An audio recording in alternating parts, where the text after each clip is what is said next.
Nawaz Sharif election لڑ سکیں گے یا نہیں لڑ سکیں گے؟ کل ایک جمشید دستی نے ویڈیو پیغام جاری کیا لیکن یہ ایک ڈرامہ بھی تو ہو سکتا ہے، لیکن یہ ایک الیکشن سٹنٹ بھی تو ہو سکتا ہے۔ کیا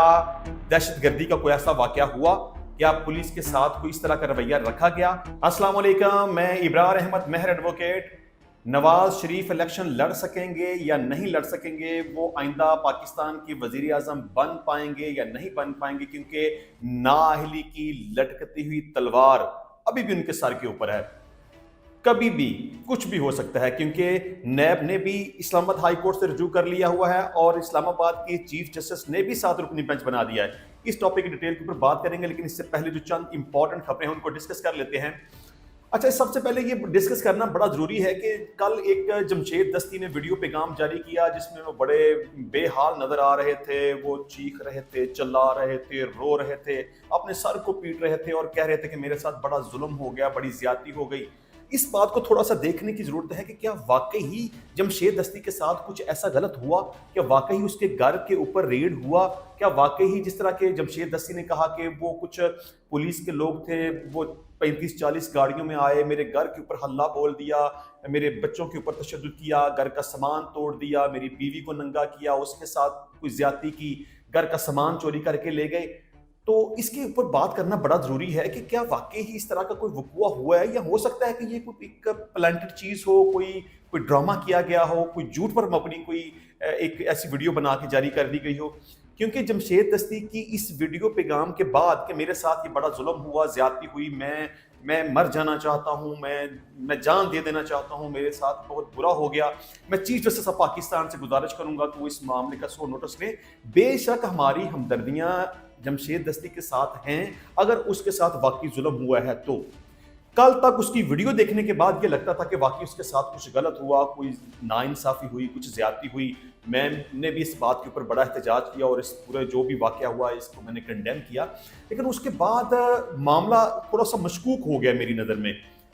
مجھے ایسا نہیں لگ رہا کہ شاید یہ واقعی ہی کوئی اس طرح کا کوئی معاملہ ہوا، اس طرح کا کوئی واقعہ ہوا، کیونکہ جمشید دستی کے اس ویڈیو پیغام کے بعد اس بڑا شور مچا سوشل میڈیا کے اوپر، بڑا یہ ٹاپ ٹرینڈ کے اوپر چلتا رہا، لوگ اس کو شیئر پہ شیئر کرتے رہے اور بڑا اس بات اوپر لوگ واہ ویلا کرتے رہے۔ دیکھیں جی، جمشید دستی کے ساتھ بڑا ظلم ہو گیا، بڑی زیادتی ہو گئی، دیکھیں جی پولیس والے اس کے گھر میں گھس گئے، اس کی بیوی کو ننگا کر دیا وغیرہ وغیرہ۔ لیکن یہ ایک ڈرامہ بھی تو ہو سکتا ہے، لیکن یہ ایک الیکشن سٹنٹ بھی تو ہو سکتا ہے، کیونکہ جمشید دستی کے اس ویڈیو پیغام کے بعد اور پورے پاکستان سے ہمدردیاں لینے کے بعد اس کے علاوہ میڈیا کے اوپر آ کے وہ باتیں وغیرہ کرتا رہا ہے، لیکن پریکٹیکلی اس نے کیا کیا؟ آلدو کہ ہماری ہمدردیاں اس کے ساتھ ہیں اگر اس کے ساتھ کچھ غلط ہوا ہے تو، لیکن اگر اس کے ساتھ کچھ غلط ہوا ہے تو پھر میں چیف جسٹس آف پاکستان سے بھی گزارش کروں گا کہ اس معاملے کا سو موٹو نوٹس لے۔ لیکن چیف جسٹس کے نوٹس لینے سے پہلے جمشید دستی نے خود اپنے لیے کیا کیا؟ اگر اس کے گھر کے اوپر ریڈ ہوا، چادر چار دیواری کا تقدس پامال ہوا، اس کی بیوی کو ننگا کیا گیا، یا کسی کے ساتھ زیادتی کی گئی، یا گھر کا سامان توڑا گیا، یا بچوں کے اوپر تشدد کیا گیا، یا کچھ چیزیں چوری کی گئیں، تو اس واقعے کے اوپر جمشید دستی نے رونے پیٹنے کے علاوہ اور ویڈیو پیغام جاری کرنے کے علاوہ پریکٹیکلی کیا کیا؟ جمشید دستی کو چاہیے تھا کہ وہ متعلقہ پولیس کے ساتھ رجوع کرتا۔ اس میں ایک میں اور بھی بات بتا دوں کہ متعلقہ پولیس اسٹیشن کی جو ایس ایچ او ہے، کل ان کا بھی ایک ویڈیو پیغام آیا ہے۔ انہوں نے کہا کہ جمشید دستی کے گھر کے اوپر کسی نے بھی ریڈ نہیں کیا، جو یہ سٹوری بیان کی جا رہی ہے وہ بالکل جھوٹ پر مبنی ہے، نہ کسی نے ریڈ کیا، نہ کسی نے توڑ پھوڑ کی، نہ کسی نے کسی کے ساتھ کوئی زیادتی کی، یہ بالکل ایبسولوٹ جھوٹ پر مبنی ہے اور غلط بیانی کر رہا ہے، یہ جھوٹ پر مبنی اس نے ایک ویڈیو پیغام جاری کیا ہے۔ چلیں جی، ایک طرف تو موقف آ گیا جمشید دستی کا کہ میرے ساتھ ظلم ہوا، ایک طرف موقف آ گیا متعلقہ پولیس کے اسٹیشن ہاؤس آفیسر کا، اس طرح کا کوئی واقعہ نہیں ہوا۔ لیکن سب سے بڑا کوشچن یہاں یہ پیدا ہوتا ہے کہ جمشید دستی نے اپنے خلاف ہونے والے ظلم کے اوپر ایک ویڈیو پیغام کے ذریعے ریٹنگ تو لے لی، لیکن عملی طور پر اس نے کیا کیا؟ اس کو چاہیے تھا کہ وہ متعلقہ پولیس اسٹیشن کے ساتھ رجوع کرتا، میڈیا کو ساتھ لے جاتا، علاقے کے معززین کو ساتھ لے جاتا، اپنے حلقے کے لوگوں کو ساتھ لے جاتا، وہاں پہ احتجاج ریکارڈ کرواتا، اپنی اپلیکیشن دیتا اندراج مقدمہ کے لیے، لیکن اس نے تو ایسا کچھ بھی نہیں کیا۔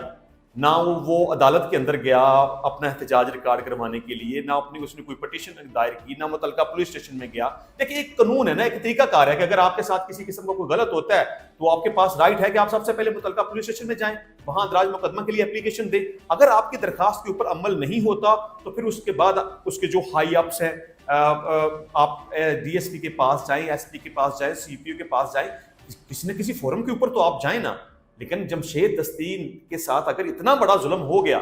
تو اس کے اوپر اس نے ویڈیو پیغام کے علاوہ پریکٹیکلی کیا کیا؟ وہ اسٹیشن ہاؤس آفیسر کے پاس نہیں گیا، اس نے اندراج مقدمہ کی اپلیکیشن نہیں دی، وہ پولیس کے ہائی اپس کے پاس نہیں گیا۔ اگر اس کے پاس یہ موقف تھا کہ میں وہاں جاؤں گا تو میری کوئی بات نہیں سنے گا، یہ تو پولیس والے سب کچھ میرے ساتھ کرنے والے، تو بھائی اب یہ آپ اگر ویڈیو پیغام دے سکتے ہیں تو کیا میڈیا کو ساتھ لے کے نہیں جا سکتے؟ اگر میڈیا نہیں تو کیا آپ لوکل لوگ جو آپ کے علاقے کے لوگ ہیں آپ ان کو بھی ساتھ لے کے جا سکتے ہیں؟ کسی بھی بندے کو آپ کیمرہ پکڑا دیں گے جی میں پولیس اسٹیشن میں جانے لگا ہوں، میں وہاں اپلیکیشن دینے لگا ہوں، آپ میری ساری ویڈیو ریکارڈ کر لیں اور تاکہ دنیا کے سامنے بات آ جائے کہ پولیس نے آپ کے ساتھ کچھ غلط کیا ہے۔ بہرحال دال میں کچھ کالا ہے، ہمدردی کل ضرور تھی اس کے ساتھ، اس کے اوپر احتجاج بھی کیا، ویڈیو بھی ریکارڈ کی، پروٹیسٹ کیا بھرپور طریقے سے، لیکن ابھی کچھ ٹھیک نہیں لگ رہا، کچھ غلط لگ رہا ہے۔ ایسے لگ رہا ہے کہ جیسے اس کے ساتھ اس طرح کا کچھ ایسا معاملہ نہیں ہوا، اس نے صرف اپنے آپ کو پروموٹ کرنے کے لیے، ریٹنگ لینے کے لیے، اپنی فیم کے لیے یا اپنے کسی الٹیریئر پرپز کو پورا کرنے کے لیے اس نے یہ سب کچھ کیا ہے۔ اگر اس کے ساتھ کچھ نہ کچھ ایسا غلط ہوا ہوتا تو وہ ضرور ان قانون کا دروازہ کھٹکھٹاتا۔ صرف ویڈیو پیغام جاری کر دینے سے کہ میرے ساتھ بڑا ظلم ہو گیا، زیادتی ہوئی، یہ کافی نہیں ہے، آپ کو پریکٹیکلی متعلقہ پولیس اسٹیشن میں اندراج مقدمہ کی اپلیکیشن لے کے جانا چاہیے تھا۔ تو بہرحال ایک یہ بات کرنا ضروری تھی۔ اچھا جی، اس کے علاوہ میں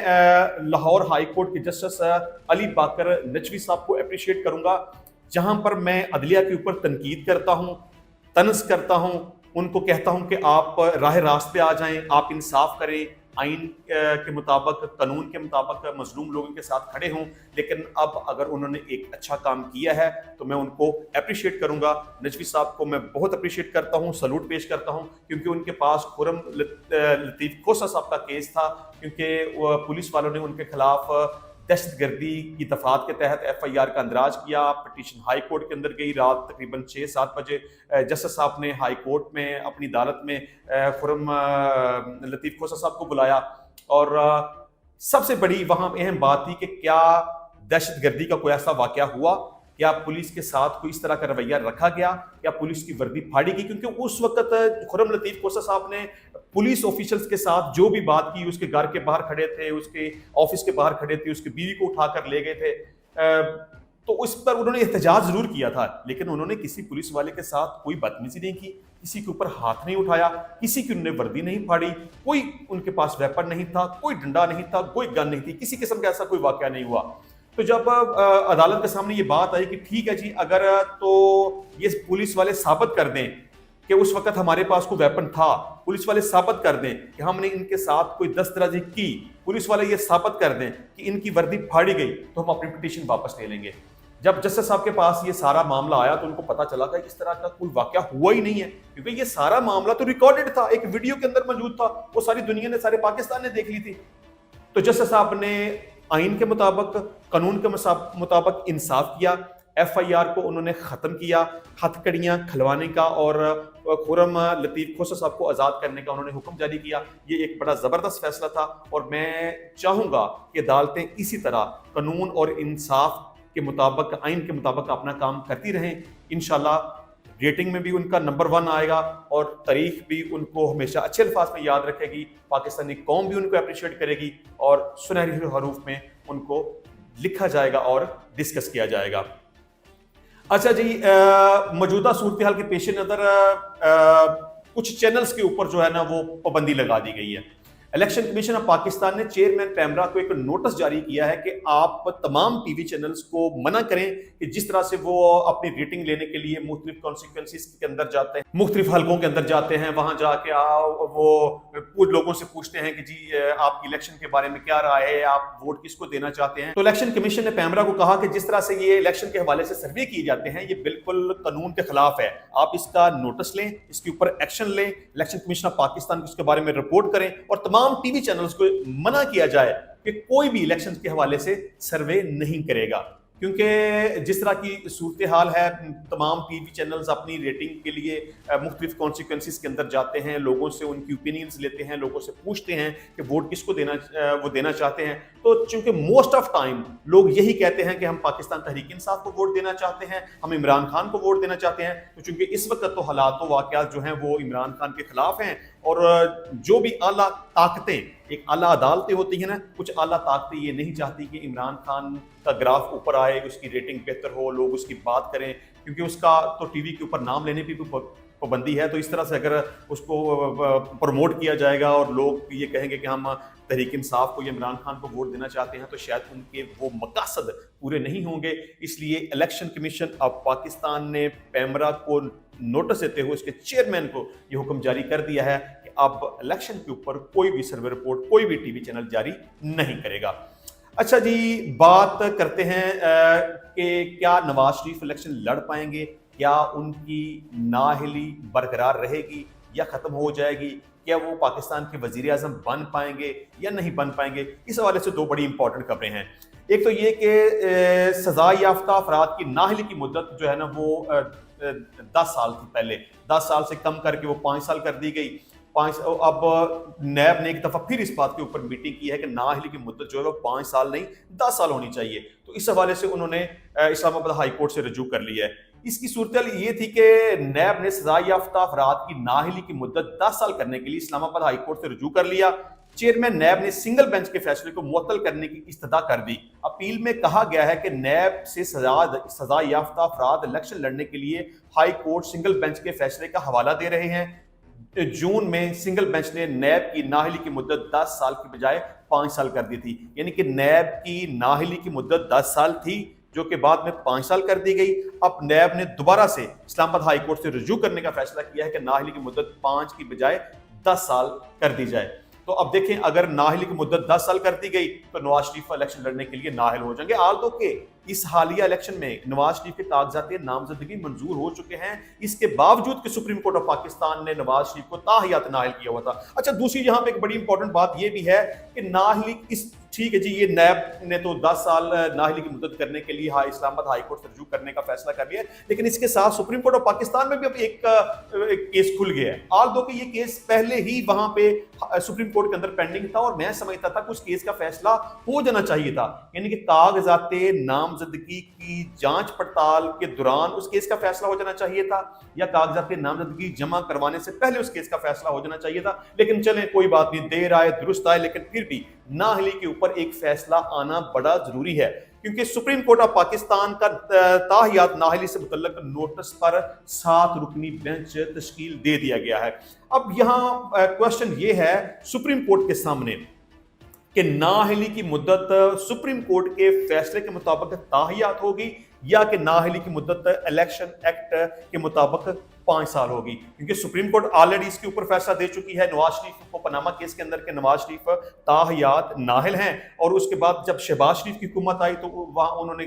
پارلیمنٹ سے ایک قانون پاس کروا لیا الیکشن ایکٹ کے نام سے، وہاں پہ تاحیات نااہلی کی مدت جو ہے وہ 5 سال کر دی گئی. اب کیا پارلیمنٹ کا فیصلہ چلے گا یا سپریم کورٹ کا فیصلہ چلے گا؟ نااہلی ہمیشہ کے لیے تاحیات رہے گی یا کہ نااہلی 5 سال کے لیے ہو جائے گی؟ اس کے لیے 7 رکنی بینچ جو ہے وہ تشکیل دے دیا گیا ہے. اگر تو سپریم کورٹ کے فیصلے کے مطابق نااہلی کی مدت تاحیات ہوئی تو نواز شریف الیکشن نہیں لڑ سکیں گے، وہ ڈسکوالیفائی ہو جائیں گے، وہ الیکشن سے باہر ہو جائیں گے، اور جو بھی ان کا درینہ خواب ہے 4تھی دفعہ وزیر اعظم بننے کا، وہ پورا نہیں ہوگا. تو ابھی صرف دیکھنا یہ ہے کہ آیا سپریم کورٹ اس کے اوپر کیا آج سے اس کیس کی سماعت جو ہے نا وہ باقاعدگی سے شروع ہو جائے گی، اور میں سمجھتا ہوں کہ شاید عدالتیں ود ان ڈیز 1-2-4 دن کے اندر اس کے اوپر فیصلہ دے دیں گی. ہاں، اگر اس کے حوالے سے بطور وکیل اگر میں اپنی اوپینین دوں تو میں سمجھتا ہوں کہ کسی بھی شخص کی نااہلی جو ہے وہ تاحیات نہیں ہونی چاہیے. ٹھیک ہے، میں سمجھتا ہوں کہ جو پارلیمنٹ نے قانون پاس کیا ہے الیکشن ایکٹ کے مطابق 5 سال نااہلی کی مدت 5 سال ہی ہونی چاہیے، تاحیات نااہلی نہیں ہونی چاہیے. جو 7 رکنی بینچ تشکیل دیا گیا ہے وہ جسٹس منصور علی شاہ، جسٹس یحییٰ آفریدی، جسٹس امین الدین خان، جسٹس جمال مندوکیل، جسٹس محمد علی مظہر اور جسٹس مسرت حلالی، یہ لارجر بینچ میں شامل ہیں. یہ 7 رکنی بینچ جو ہے وہ آج یعنی کہ 2 جنوری سے اس کیس کی روزانہ کی بنیاد پر سماعت کرے گا. جس سے نواز شریف کے مستقبل کا فیصلہ اب یا تو اسلام آباد ہائی کورٹ کرے گی یا سپریم کورٹ آف پاکستان کا 7 رکنی لارجر بینچ کرے گا۔ آج کے لیے اتنا ہی، انشاءاللہ ملیں گے نیکسٹ ٹائم نئی ویڈیو میں نئے ٹاپک کے ساتھ، تب تک کے لیے اجازت دیجیے، اللہ حافظ۔